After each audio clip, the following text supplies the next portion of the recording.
Hello friends, हम लोगों ने प्रीवियस वीडियो में मौर्य काल का विभिन्न शासकों का शासनकाल देखा था। आज हम लोग मौर्य प्रशासनिक व्यवस्था, सामाजिक व्यवस्था, धार्मिक व्यवस्था, अर्थव्यवस्था और स्थापत्य कला या कला से संबंधित मूर्ति कला आदि को देखेंगे। चलिए देखते हैं प्रशासनिक कला, प्रशासनिक व्यवस्था। मौर्य साम्राज्य में की प्रशासनिक व्यवस्था। कौटिल्य ने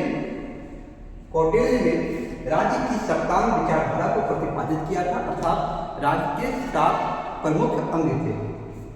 कितने थे? 7। कौन? पहला राजा को शरीर के शीर्ष भाग से विमोट किया गया था। अमात्य, जो कि राज्य का आप होता है। जनपद, जंघा होता है। दुर्ग, बाण होता है, बाजू। कोष, मुख होता है। दंड बल सेना, आपको मस्तिष्क होता है सेनापति का। जो मित्र होते हैं वो कान होते हैं किसके? राज्य के। इसके अलावा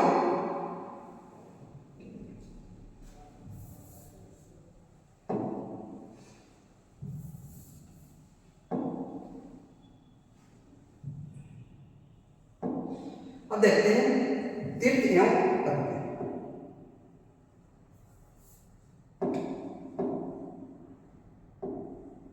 तीर्थ एवं अध्यक्ष अर्थशास्त्र के अनुसार मौर्य काल में उच्च अधिकारी को तीर्थ कहा जाता था।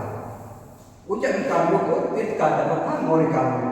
अर्थशास्त्र में कुल 18 तीर्थों की बात कही गई है, जिसमें 18 तीर्थों की चर्चा मिलती है, जिन्हें अधिकतर स्थानों पर महामात्र शब्द का प्रयोग मिलता है।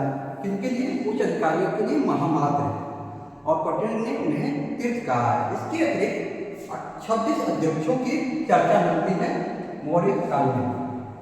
अब देखते हैं विभिन्न तीर्थ और उनसे संबंधित विभाग। पुरोहित जो होता था प्रमुख धर्माधिकारी एवं प्रधानमंत्री होता था।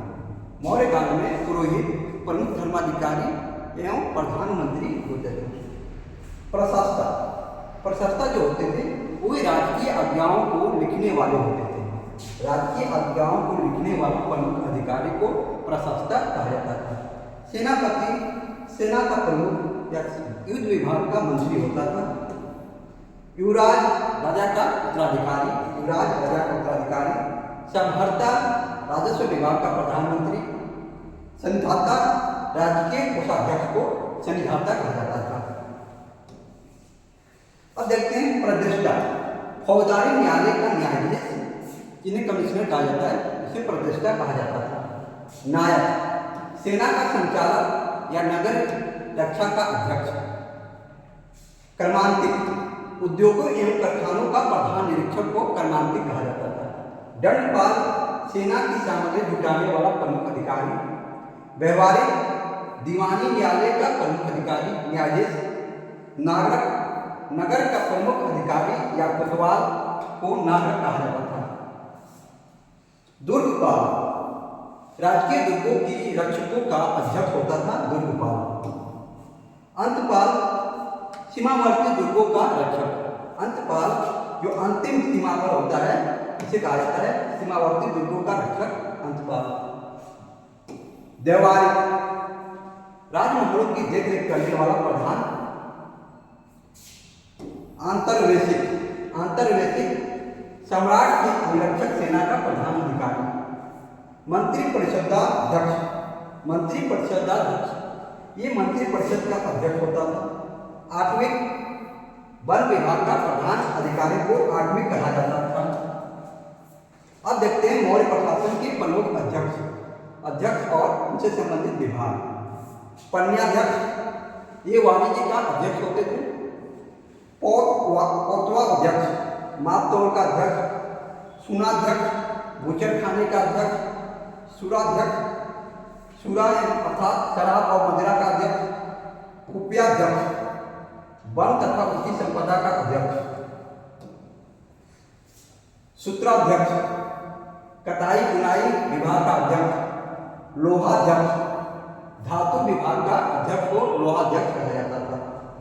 लक्षणाध्यक्ष टकसाल का अध्यक्ष, मुद्राध्यक्ष पासपोर्ट विभाग का अध्यक्ष, नवाध्यक्ष जहाज रानी विभाग का अध्यक्ष को नवाध्यक्ष कहा जाता था।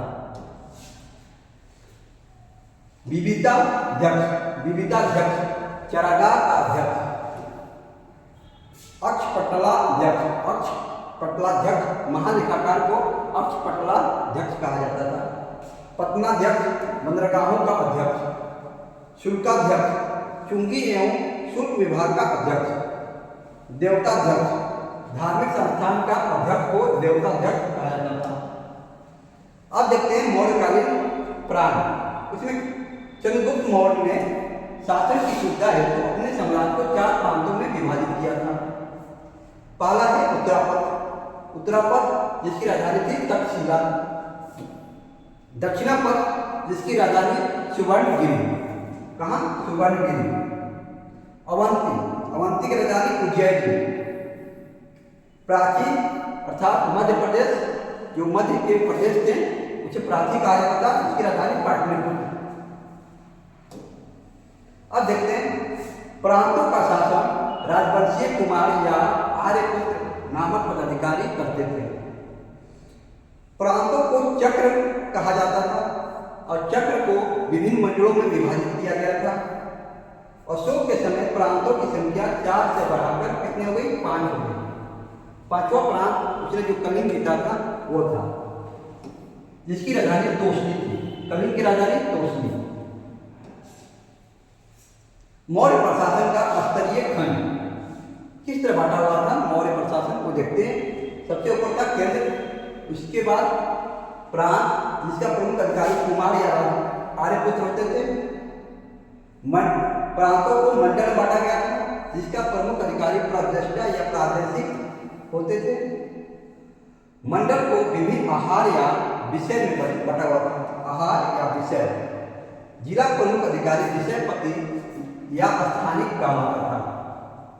स्थानीय विभिन्न विषय को अर्थात जिलों को स्थानीय में बांटा हुआ था। स्थानीय जो होता था वो 800 ग्रामों का समूह होता था। द्रोणमुख आपको 400 ग्रामों का समूह होता था। खाटविक 200 ग्रामों का समूह को खाटविक बोला जाता था। 10 ग्रामों का समूह संग्राम कहलाता था और जो लास्ट में होता था वो ग्राम। प्रशासन की सबसे छोटी इकाई थी ग्राम, जिसका प्रमुख अधिकारी ग्रामनी कहलाता था। ग्रामनी। देखते हैं ग्राम सभा उसका प्रमुख गांव के छोटे कार्यों एवं राजस्व संग्रहण के लिए उत्तरदायी थे। गोप नामक प्रशासनिक कर्मचारी, गोप नामक जो प्रशासनिक कर्मचारी था वो सहायता के लिए करता था। 100 गौरा एवं महास्थान से ग्राम प्रशासन के संबंध में कुछ सूचनाएं प्राप्त होती हैं, जिसमें कि अन्नागार एवं अन्न संचय का उल्लेख मिलता है। इसमें जो आपको 100 गौरा एवं महास्थान से प्राप्त उल्लेख है उससे। सैन्य व्यवस्था देखते हैं। मौर्यों के पास एक विशाल सुसज्जित सेना थी जो कि नंदों से 3 गुनी थी। नंदों से 3 गुनी बड़ी थी। चाणक्य ने चातुरंग बल की बात कही है, जिसका ये सेना का प्रमुख होता था। प्रमुख भाग होता है चातुरंग बल को, जिसमें कि पैदल सेना, घुड़सवार, हाथी, युद्ध रथ होते थे। उसको मिलाकर चारों को मिलाकर चातुरंग बल कहा गया है। मेगास्थनी ने इंडिका पुस्तक में यात्रा वृत्तांत में चंद्रगुप्त मौर्य के पास 6 लाख पैदल सेना, 50,000 अश्वारोही, 9,000 हाथी एवं 800 रथ की बात कही है। जस्टिन जो है यूनानी लेखक हैं, इन्होंने चंद्रगुप्त की सेनाओं को डाकुओं का गिरोह कहा। डाकुओं का गिरोह कहा है। चंद्रगुप्त की सेना को यूनानी लेखक जस्टिन ने डाकुओं का गिरोह कहा है। कौटिल्य ने सेना को 3 श्रेणियों में विभाजित किया। पहला पुश्तैनी सेना, दूसरा भाटक सेना, तीसरा नगरपालिका सेना। अर्थशास्त्र में ऊँट को पशु पक्षी कहा गया है। ऊँट को पशु पक्षी किसमें कहा गया? अर्थशास्त्र में। सेना का प्रशासन 30 सदस्यों वाले एक युद्ध कार्यालय द्वारा देखा जाता था, जिन्हें 5-5 सदस्यों वाले 6 बोर्डों में बांटा गया था। ये रही सैनिक। अब देखते हैं न्याय व्यवस्था। मौर्य काल में न्याय का सर्वोच्च अधिकारी राजा होता था। मौर्य राज्य में न्यायिक प्रणाली बहुत कुशल थी। राजा न्याय का स्रोत होता था। न्यायालयों को 2 श्रेणियों में विभाजित किया गया था। धर्म अस्थीय अर्थात दीवानी, जिसमें कि सिविल अदालतें थी, जिसमें अनुबंध, उपहार, समझौता, बिक्री, विवाह आदि से संबंधित मामलों पर फैसला किया जाता था। किसमें? धर्म अस्थीय में। ये आपको दीवानी से संबंधित है। दूसरा था कंटक शोधन। कंटक शोधन, कंटक शोधन में क्या होता था? फौजदारी, जैसे कि हत्या, चोरी, यौन अपराध से संबंधित मामलों को देखा जाता था। अब इसके बाद जो सर्वोच्च न्यायालय थी वो राजधानी में थी, जिसका मुख्य न्यायाधीश राजा होता था। राजा करता था मुख्य निर्णय। प्रांतों, संभागों और जिलों के मुख्यालयों में अधीनस्थ न्यायालय थे। इसके अतिरिक्त गांवों में लोकप्रिय न्यायालय भी थे, जिसमें गांव के बुजुर्ग शामिल होते थे और छोटे मोटे मामले को सुनवाई करते थे।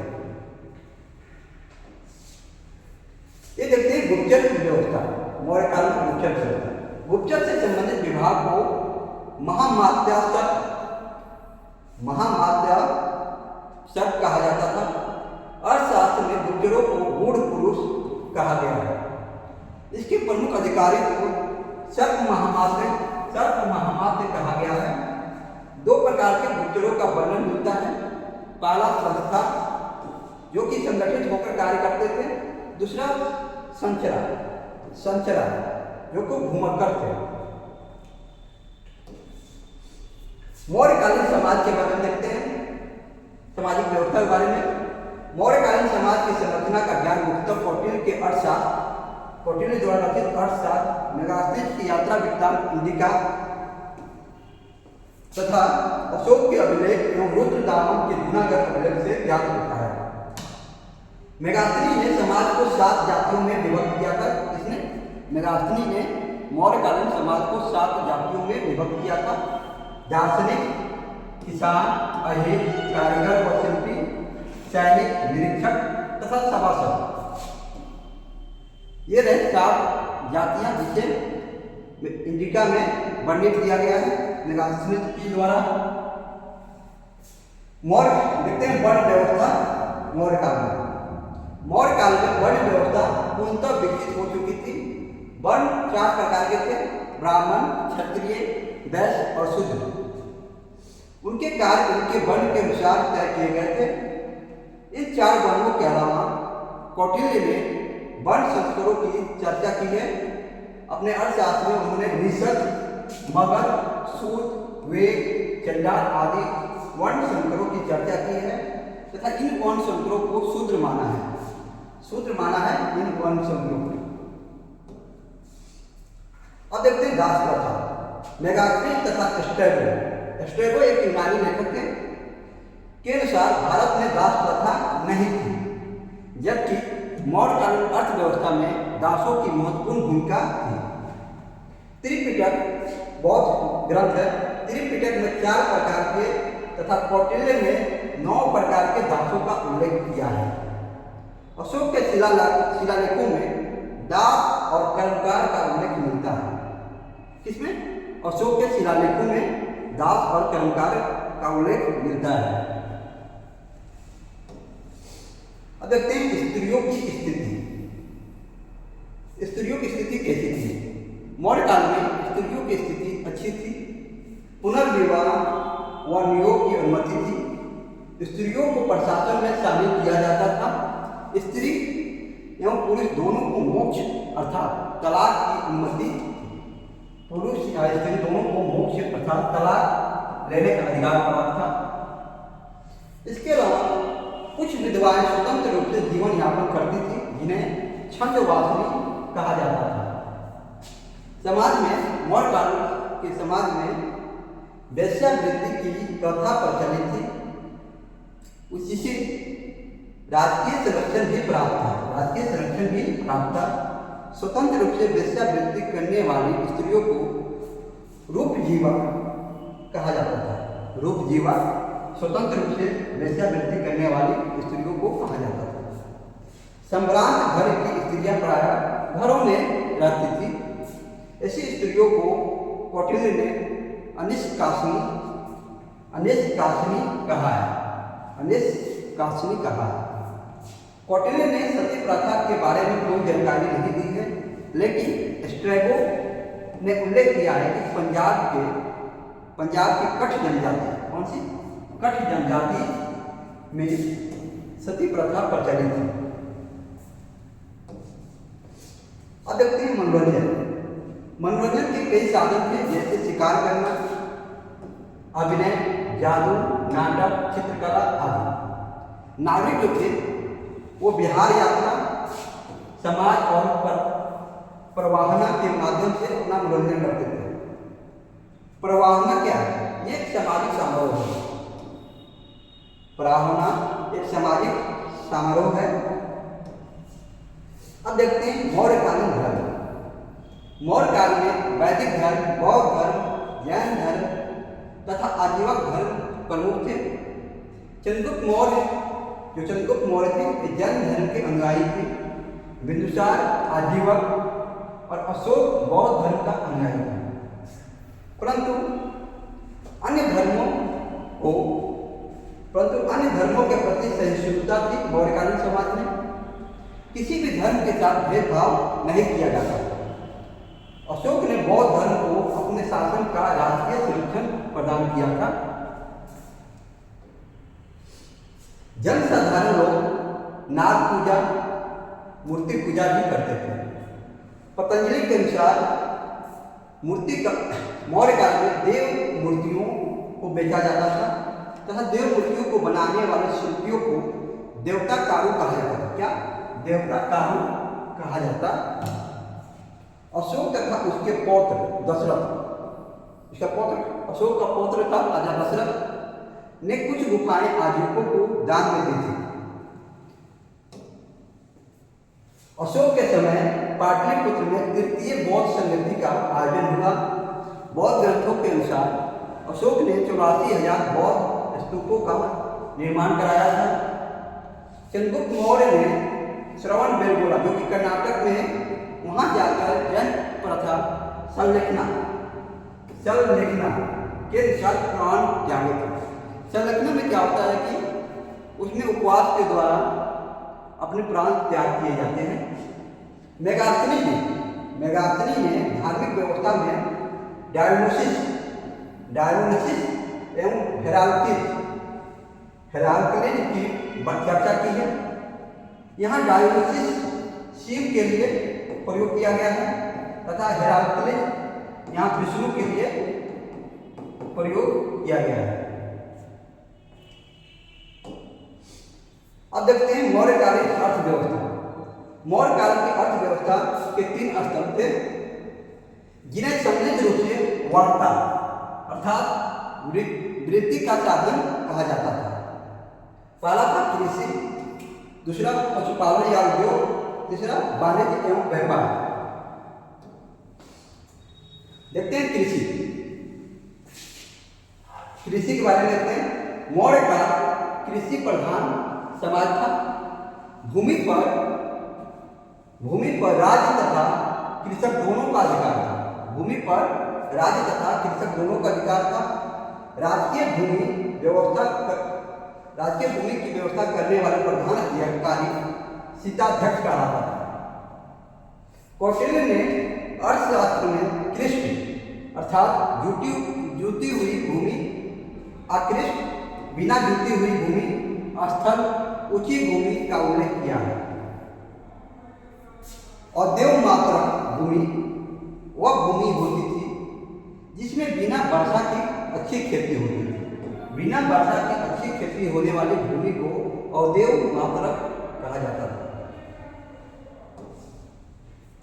राज्य में आय का प्रमुख स्रोत भूमिकर था। भूमिकर जो कि मुख्यतः 1/6 होता था, उपज का 1/6 भाग होता था भूमिकर। भूमिकर 2 प्रकार का होता था, पहला सेतु कर, दूसरा वन कर। अब देखते हैं कर और संबंधित विषय। सीता, राजकीय भूमि सीता, राजकीय भूमि से होने वाली आय को सीता कहा जाता था। भाग, ये उपज का हिस्सा होता था। प्रवेश, आयात कर जो कि 20% होता था। निष्क्राम्य, निष्क्राम का अर्थ होता था निर्यात कर। अब देखते हैं प्रणय, प्रणय जो होता था ये आपातकालीन कर है। बलि एक प्रकार का राजस्व कर। हिरण्य अनाज के रूप में न लेकर नकद, जो नकद दिया जाता था, नकद लिया जाता था उसे हिरण्य कहा जाता था।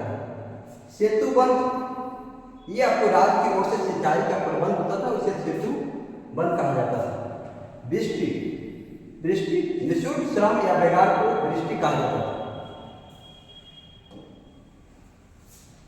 चाणक्य के अनुसार भूमि के स्वामी को क्षेत्रक कहा जाता था। भूमि स्वामी को, भूस्वामी को क्षेत्रक कहा जाता था। काश्तकार को उपवास कहा जाता था। उद्योग, मौर्य काल में प्रधान उद्योग जो था वो था सूत काटना एवं बुनना। सूत काटना एवं बुनना था। उद्योग धंधों की संस्थाओं को श्रेणी कहा जाता था। श्रेणी, श्रेणी न्यायालय के प्रधान को महाश्रेष्ठी कहा जाता था। अब देखते हैं प्रमुख व्यापारिक संगठन। श्रेणी क्या होता है? श्रेणी शिल्पियों के संगठन को श्रेणी कहा जाता था। निगम व्यापारियों का संगठन होता था। संघ देनदारों तथा महाजनों के संगठन को संघ कहा जाता था। कारवा व्यापारियों का प्रमुख व्यापारी को सार्थवाद कहा जाता था। सार्थवाद कारवा व्यापारियों का प्रमुख व्यापारी होता था। अब देखते हैं मौर्यकालीन मुद्राएं।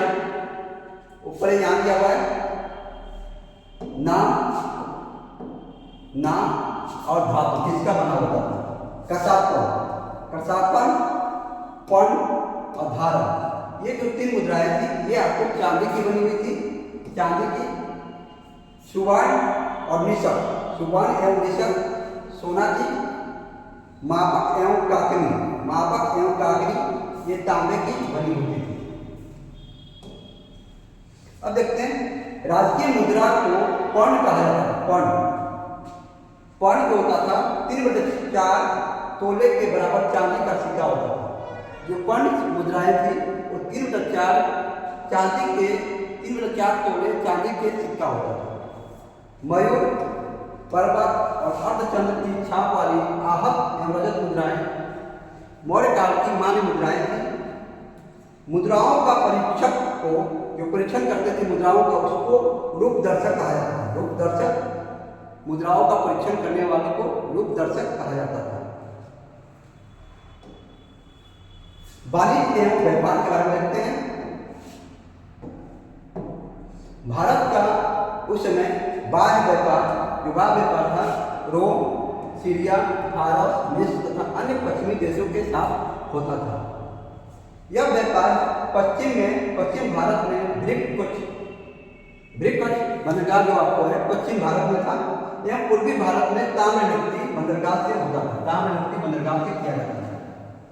आंतरिक व्यापार के प्रमुख केंद्र तक्षशिला, काशी, उज्जैन, कौशाम्बी तथा तोसली थी।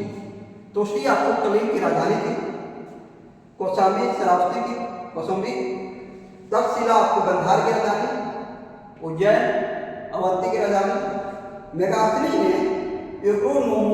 एग्रोनोमोई नामक अधिकारी की चर्चा की है, जो मार्ग निर्माण का विशेष अधिकारी होता था। कौन? एग्रोनोमोई। अब देखते हैं व्यापारिक मार्ग। पहला जो मार्ग था उसे उत्तरापथ कहा जाता था। उत्तरापथ जो कि आपको उत्तर पश्चिम में पुरुषपुर से पाटलिपुत्र के ताम्रलिप्ति तक था।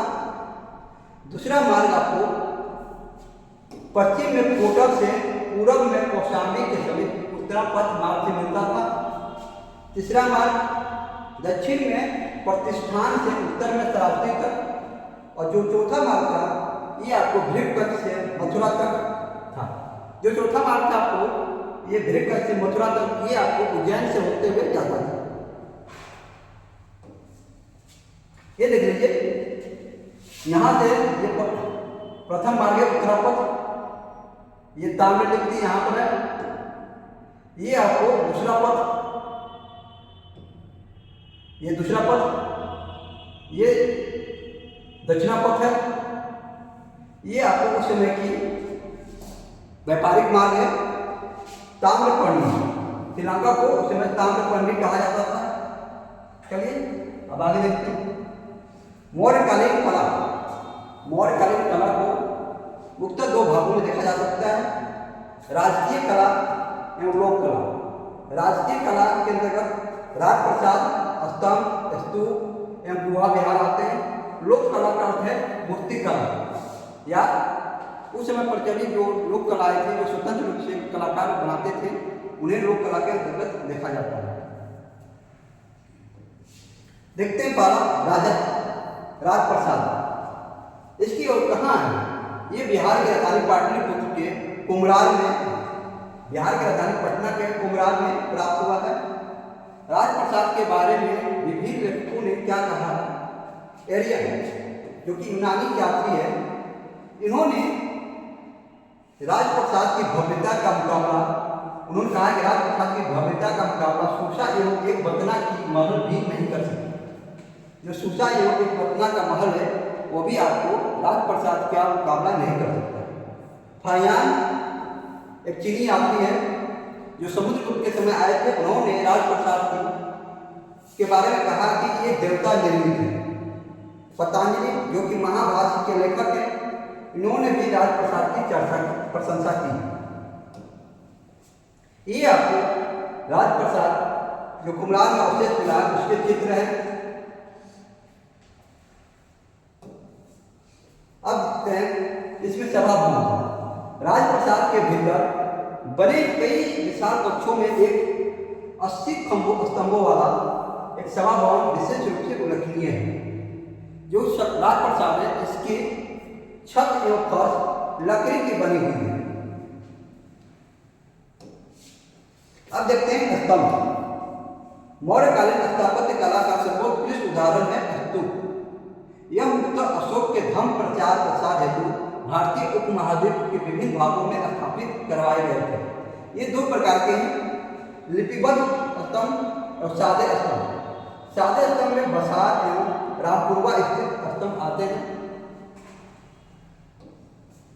ये आपको सारनाथ का स्तूप है, सारनाथ जो वहां मिला स्तंभ है।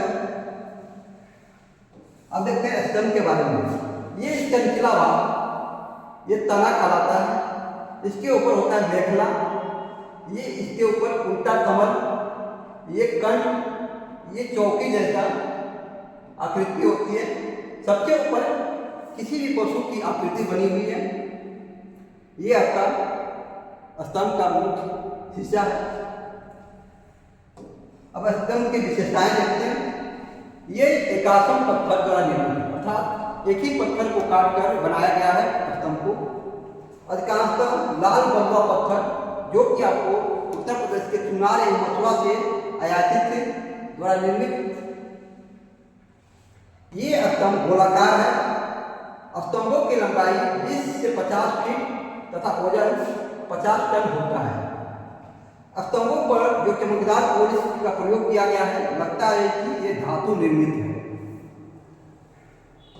इस पर ऐसा पॉलिश किया गया है, इस तरह अभी भी वो चमक है और लगता है कि वो धातु की बनी हुई। स्तंभ की संरचना का मुख्यतः दो भागों में देखा जा सकता है। पहला तना, इसकी चौड़ाई नीचे से ऊपर की ओर कम होती है, इस तरह, अर्थात नीचे चौड़ा है, ऊपर पतला होता गया है। इसके ऊपर क्रमशः मेखला, फिर उल्टा कमल, फिर आता है कंठ, फिर चौकी, फिर पशु आकृति सबसे शीर्ष पर होती है। शीर्ष स्तंभ के शीर्ष पर बने कंठ के ऊपर चौकी पर निर्मित पशु आकृति मौर्य कला की विशेष उत्कृष्ट प्रमाण है। अब देखते हैं स्तूप। यद्यपि मौर्य काल से पूर्व भी स्तूपों का निर्माण होने लगा था, परंतु मौर्य काल से ही स्तूपों का व्यवस्थित एवं सुसज्जित संरचनात्मक स्वरूप विकसित हुआ। स्तूप बौद्ध कला का एक रूप है जिसमें भगवान बुद्ध के अवशेषों एवं प्रतीकों की पूजा की जाती है। मौर्यकालीन स्तूप निर्माण के संदर्भ में शासक अशोक का नाम उल्लेखनीय है। बौद्ध ग्रंथों के अनुसार अशोक ने 84,000 स्तूपों का निर्माण करवाया था। मौर्यकालीन स्तूपों में साची का स्तूप, भरहुत व राजगिरी का स्तूप उल्लेखनीय है। ये देखिए स्तूप की सबसे ऊपर है छत्र। ये छत्र 3 है, सम्मान, श्रद्धा का प्रतीक। ये आपको ये भाग स्तूप का गुंबद है। ये आपको ये जो भाग दिया है ये आपको प्रदक्षिणा पथ है। इसमें तोरण होता है, गेट जो प्रवेश गेट होता है जो तोरण कहा जाता है। ये आपको चारों तरफ घेरा हुआ है, इसको वेदी बोला जाता है। मेदी वेदिका होती है। अब देखते हैं कि प्रमुख भाग तोरण क्या होता है। स्तूप का मुख्य प्रवेश द्वार को तोरण कहा जाता है। वेदिका स्तूप के चारों ओर निर्मित घेरा होता है।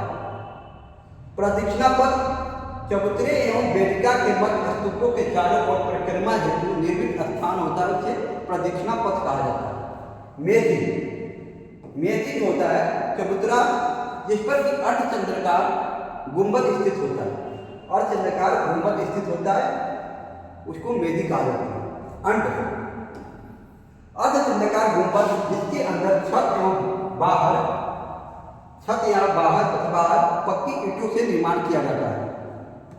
हर्मिका अन्य के ऊपर पेटी नुमा संरचना जिसमें बुद्ध के अवशेष रखे जाते हैं। छत्र एवं यष्टि सबसे ऊपर जो होता है छत्र और यष्टि। हर्मिका के ऊपर छत्र के 3 पक्ष है, श्रद्धा, सम्मान और उदारता के प्रतीक के धारण करता है। यष्टि का निर्माण किया जाता है। अब देखते हैं विहार, जिसे गुहा विहार भी कहा जाता है या गुफा विहार भी कहा जाता है। मौर्य स्थापत्य कला के अंतर्गत बौद्ध भिक्षुओं के निवास के लिए चट्टानों को काटकर गुफा या गुहा विहार का निर्माण करवाया गया। बिहार के गया जिले में अवस्थित है। प्रमुख गुहा विहार बात करते हैं। पहला बराबर पहाड़ी पर स्थित गुहा विहार। अशोक द्वारा निर्मित गुफाओं में सुदामा गुफा एवं कर्ण चौपर गुफा महत्वपूर्ण है, जिसे उन्होंने आजीवक संप्रदाय को दान में दिया था। नागार्जुन पहाड़ियों पर स्थित गुहा विहार अशोक के पौत्र दशरथ द्वारा निर्मित इन गुहा विहारों को आजीवकों को दान में दिया गया था, जिनमें कुछ प्रमुख गुहा विहार निम्न है। देखते हैं कौन कौन से। ये आपको जहानाबाद में नागार्जुन गुफा है। ये आपको गुफा विहार का उदाहरण है। ये आपको लोंगेश स्थित गुफा है। अब देखते हैं इसकी विशेषताएं गुफाओं की। ये 2 कमरों का होता था। कमरे चतुर्भुजाकार होते थे, ये बेलनाकार होते थे। दीवारों एवं छतों पर चमकदार पॉलिश की जाती थी। जो इसके द्वार होते थे वो लकड़ी के बने होते थे। द्वार लकड़ी का बना होता था। देखते हैं मूर्तिकला। मौर्य कला के विभिन्न रूपों के अंतर्गत मूर्तिकला भी उत्कृष्ट रूप से विकसित हुई। मौर्य मूर्तिकला की विशेषताओं एवं रूपों को 2 संदर्भों में देखा जा सकता है। पहला, स्तंभ के शीर्ष पर स्थित पशु की आकृति। दूसरा, स्वतंत्र कलाकारों द्वारा निर्मित मूर्तियां। अब देखते हैं स्तंभ पर के शीर्ष पर स्थित पशु आकृति। मौर्य स्थापत्य कला के अंतर्गत राजकीय कला अर्थात मूर्ति कला का परिमाण स्तंभों के भाग है। ये आपको पशु आकृति जो होती है स्तंभों की संरचना पर सर्वाधिक उत्कृष्ट भाग मानी जाती है, जिसके अंतर्गत सिंह, वृषभ, हाथी की मूर्तियां देखी जा सकती हैं। जो स्तंभ है मिले हैं अभी तक, उसके शीर्ष पर आप सिंह, वृषभ एवं हाथी के मूर्तियां देख सकते हैं।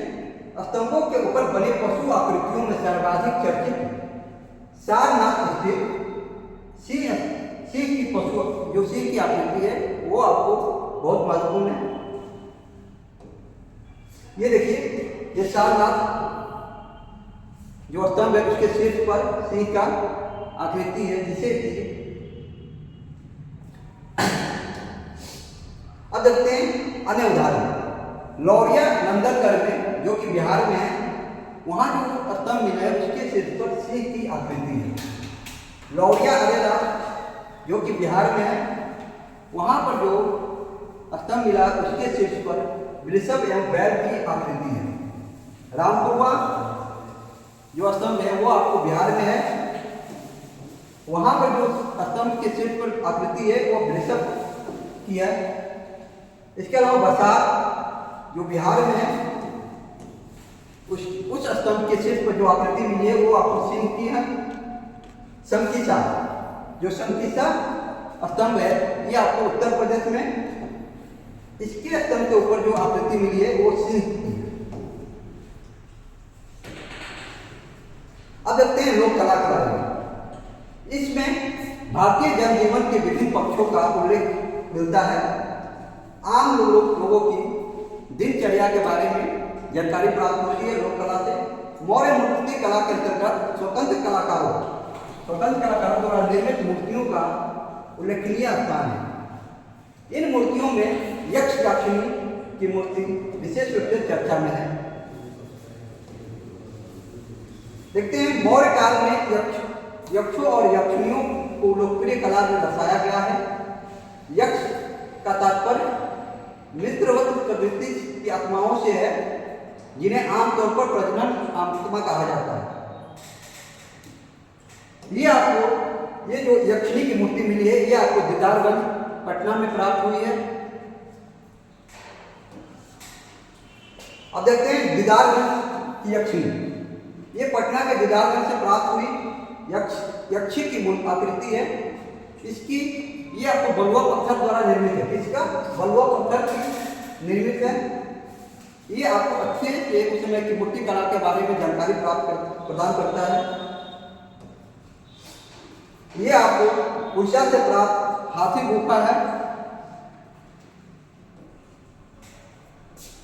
धौली जो जगह है उड़ीसा में, हाथी की मूर्ति प्राप्त हुई है वहां से, जो आपको उस समय की मूर्ति कला लोक कला के बारे में जानकारी देता है। ये आपको रोमेश ऋषि गुफा है। इसकी अग्रभाग पर जो आकृति बनी है वो मूर्ति कला या लोक कला के बारे में जानकारी देता है। देखते हैं लोमस ऋषि गुफा के अग्रभाग। लोमस ऋषि गुफा एक चट्टान को काटकर बनाई गई गुफा है, जो बिहार के गया के पास बराबर पहाड़ियों में स्थित है। गुफा का अग्रभाग अर्धवृत्ताकार चैत्य मेहराब से लिया गया है, जो प्रवेश द्वार का काम करता है। आजीवक संप्रदाय के लिए अशोक ने गुफा का संरक्षण किया था। लोमस ऋषि की गुफा इस काल का एक अनूठा नमूना है। अब देखते हैं ये रहे लोक कला से संबंधित। अब देखते हैं मौर्य काल के पतन के कारण या विघटन। मौर्य साम्राज्य का पतन एवं विघटन अंतिम वर्षों में दुर्भाग्यपूर्ण हो गया और निम्नलिखित कारणों से मौर्य काल का पतन हुआ। पहला, अशोक की तटस्थ नीतियां ब्राह्मणों की सर्वोच्चता का समर्थन नहीं करती थी। अशोक की नीतियों ने ब्राह्मणों को उत्तेजित कर दिया, जिसके कारण उनमें विरोधी प्रतिक्रियाएं उत्पन्न हुई और अंततः ब्राह्मणवादी क्रांति हुई। यह बात अंतिम मौर्य सम्राट थे बृहद्रथ की उसके ब्राह्मण सेनापति पुष्यमित्र शुंग द्वारा हत्या द्वारा सिद्ध होती है। अर्थात जो अंतिम मौर्य सम्राट थे बृहद्रथ, उनकी हत्या एक ब्राह्मण सेनापति पुष्यमित्र शुंग द्वारा की गई थी और पुष्यमित्र शुंग वंश की स्थापना की गई। कब की गई थी? 185 BC में। सेना और प्रशासनिक अधिकारियों पर होने वाले भारी खर्च के बोझ से मौर्य साम्राज्य के सामने वित्तीय संकट खड़ा हो गया था। प्रांतों में दमनकारी शासन भी मौर्य साम्राज्य के टूटने का महत्वपूर्ण कारण था। बिंदुसार मौर्य के शासनकाल में तक्षशिला के नाविकों ने दुष्ट अधिकारियों के कुप्रशासन की कड़ी शिकायतें की थी। अशोक ने कलिंग अभिलेख से प्राप्त होता है कि प्रांतों में हो रहे अत्याचारों से वो बड़ा चिंतित था। कौन? अशोक द्वारा पश्चिमोत्तर सीमा दरे की सुरक्षा पर ध्यान नहीं दिया गया। चीन की महादीवार जैसा अशोक ने कोई उपाय नहीं किया, जिससे साम्राज्य को पार्थियनों, शकों एवं यूनानियों से खतरा पैदा हुआ था। ये रहे मौर्य काल से संबंधित प्रशासनिक, सामाजिक, धार्मिक, आर्थिक और उनके पतन के कारण के संबंध में तथ्य। आशा करता हूँ आप लोग को वीडियो अच्छा लगा हो, और वीडियो अच्छा लगा है तो चैनल को सब्सक्राइब कीजिए और दोस्तों में शेयर कीजिए।